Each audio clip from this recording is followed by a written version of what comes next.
Welcome, everybody, to the official True Crime Online podcast. Visit truecrime-online.com today. And go on Facebook and like the page for my book, please. I did skip a week. Apologize for that. Still getting over this bronchitis, walking pneumonia thing. I'm not too thrilled about it, but I am finally starting to feel better, which is good. Medicine is working. I did get a few people asking me about my last video podcast, which was about cyberbullying, trolls, and other bad people online, scam artists, and things like that, and was asked what I do when I go to the schools to speak to students. So today I'm going to talk to you about what I do. When I am booked for a middle school or high school, college, or university, I usually ask that the schools invite me to come speak at least a month or two ahead of time. The more time, the better. Reason being is that I have two alter egos on Facebook. I have a boy and a girl, and I have used them for several years now.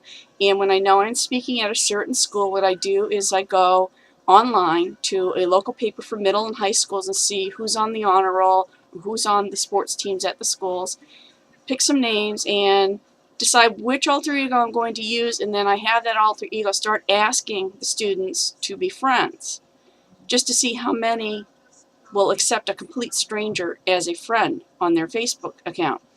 And when it comes to colleges and universities, it's usually pretty easy to find people that go to that college or university because you have the sports teams. You can go to the school website and get names off of that, so that's a lot easier to do. But I do basically the same thing.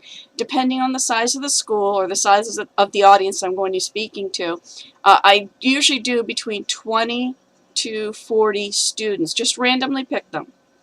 My alter ego does not interact with any of these students whatsoever, but I do like to see how many of them will actually send a private message asking, who are you, how do I know you? Don't respond to them, but I just see how many do that and see how many of those who did that and didn't get a response from me end up accepting my alter ego as a friend anyway. So for an example, when I spoke to Portland, Maine High School about a year and a half ago or so, and I asked 25 students to be friends with one of my alter egos, and not one of them asked who I was. All of them accepted my alter ego as their friend. Now here it is, a complete stranger. I could be a scam artist, I could be a predator, I could be a bully, I could be an employer, either current or potential, or if you're in high school, it could be a possible university or college contact that you have applied for that college or university. It could be somebody from there checking to see not only who you accept as strangers, as friends, but also to see what you're posting online. And that's Phoebe in the background there. Phoebe, be quiet. Be quiet. I'll have you on camera sometime soon. She hates the camera, but I'm going to threaten her with it anyway. So what happens is I had all 25 students accepted me as their friend, and 60% of them were boys. I am busy. Shh. I'm talking. And 60% of them were boys. Over half of them listed their instant messaging screen names, so now I could add them to as a friend on there. A lot of them posted their cell phone number. A couple of them posted their home address, which all I have to do now is go into Google Maps or Yahoo Maps, type in the address, and get directions to their house. And Phoebe's not going to be quiet. She's just sitting there. So what I do is I go through and I tell these kids when I go and I do my presentation, I actually sit there and I say, well, how many of you are on Facebook? And 99% of the hands go up. And I say, well, I have an alter ego. I'm asked a bunch of you to be friends. How do you think you guys did? And all of a sudden it gets really quiet in the auditorium. You could hear a pin drop. And I start showing them how many of them accepted me as a friend, how many of them posted their cell phone number, where they work after school. And then I say, you know what? I went through all of your photos and your videos as well. And it gets even quieter if it could. And what I do is I take screenshots of the photos that are offensive. I cover their face with like a circle. And I show them, but they know who they are. You know they do. They recognize the clothing, they recognize the situation.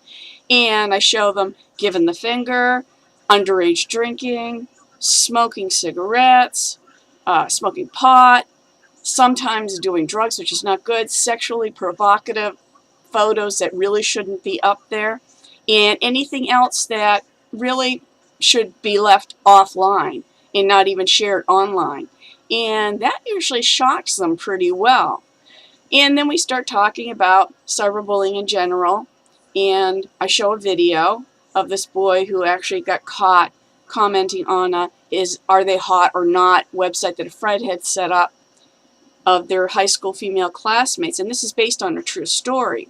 And then we talk more about that and what they can do to get help, and how they need to report it and how they need to ignore it. And just like I said in the last podcast, just contact them once saying, please stop contacting me.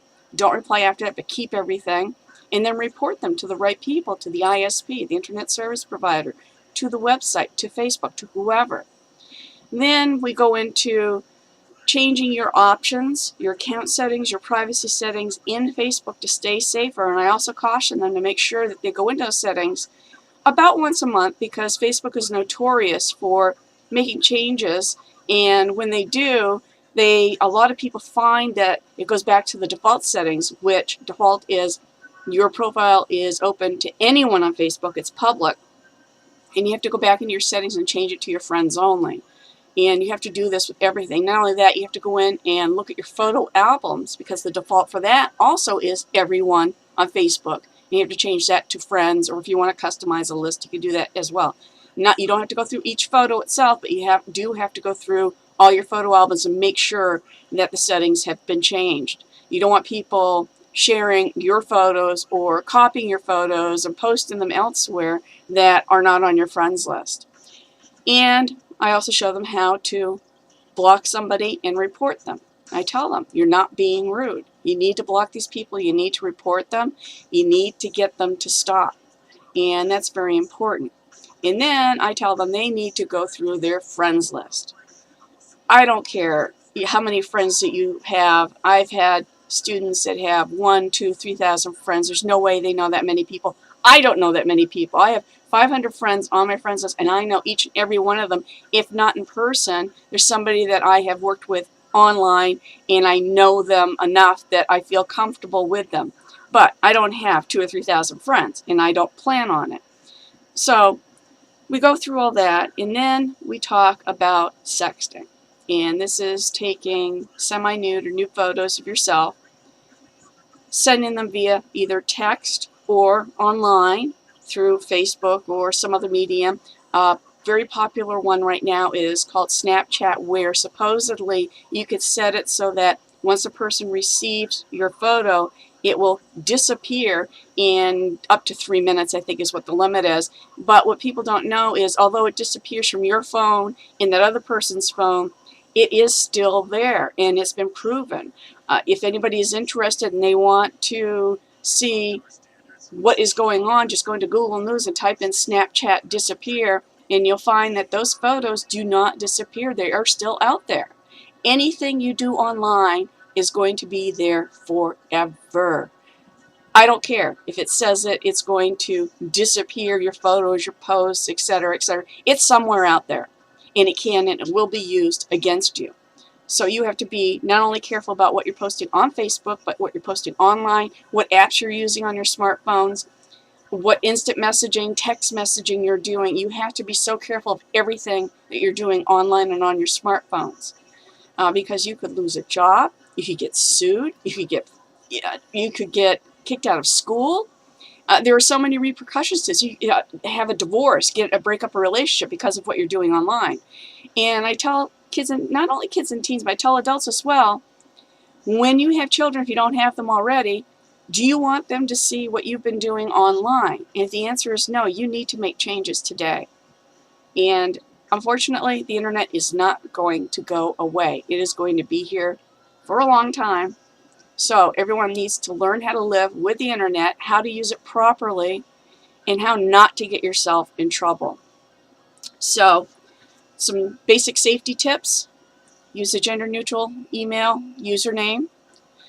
Keep your primary email address private. Use it for friends and family and people you really trust, and try and use a free email account such as Yahoo or Gmail, and use that everywhere online that you can, because it's easier to cancel that and get a new one than having to deal with your internet service provider. Don't put in your cell phone number, where you work, where you live. Just because Facebook and other websites are asking for that information for your profile does not mean that you have to put it in there. It's your choice. And the choice should be, leave it out. Only put in information that you want anyone to see, because even though you have it restricted to your friends list, your friends could still share that information with their friends who are probably not on your friends list, and the information can get out that way too. So make sure you're just really careful about what you're posting on photos and videos. You have fun with the internet. Posting vacation photos, concerts that you go to, sporting events, birthday parties, family gatherings, new babies, weddings, things like that. I mean, do that. Try not to do anything that could get you in a lot of trouble. I can't stress that enough. And if you need any help, if you're being harassed, stalked, or bullied online, I have 2 online organizations. We help victims for free. The one for adults 18 and over is Working to Halt Online Abuse, and that's at haltabuse.org. And then we have the Kids and Teen Division, and that's for kids and teens and their parents under the age of 18. Well, not the parents under the age of 18, but for parents of teens under the age of 18. And that's at haltabusektd.org. It's free help. We have a lot of great resources, great information, and one of these days I'll introduce you to the cybercrime dog who was making noises earlier. I don't know if you're going to be able to see it, but I'm going to head off, and before I do, this is sponsored by Seacoast Creations, and that is my little side thing that I do. I make jewelry with seashells, sea glass, gold-plated, silver-plated, earrings, key rings, charms, pendants. I also do special memory boxes for keepsakes, wind chimes. Go to jahitchcock.com/seacoastcreations or find the page on Facebook and like it. And I hope that you will possibly order some jewelry, which would be great. And if you have any questions, send them to me at netcrimes@netcrimes.net. And if you'd like to be a guest, I'm eventually going to try and have other people on with me. Go ahead, email me at netcrimes@netcrimes.net. Again, my book is True Crime Online: Shocking Stories of Scamming, Stalking, Murder, and Mayhem. And that is available on Amazon, on Barnes & Noble. You can get it pretty much anywhere online. You should be able to get it at your bookstore. It's truecrime-online.com. Please buy the book, and if you do and you like it after you read it, please leave a review on Amazon.com. The more reviews left, the more it sells, and I want this to become a really popular book, because I just would like it to really go gangbusters. So, thank you for tuning in, and I will see you next time.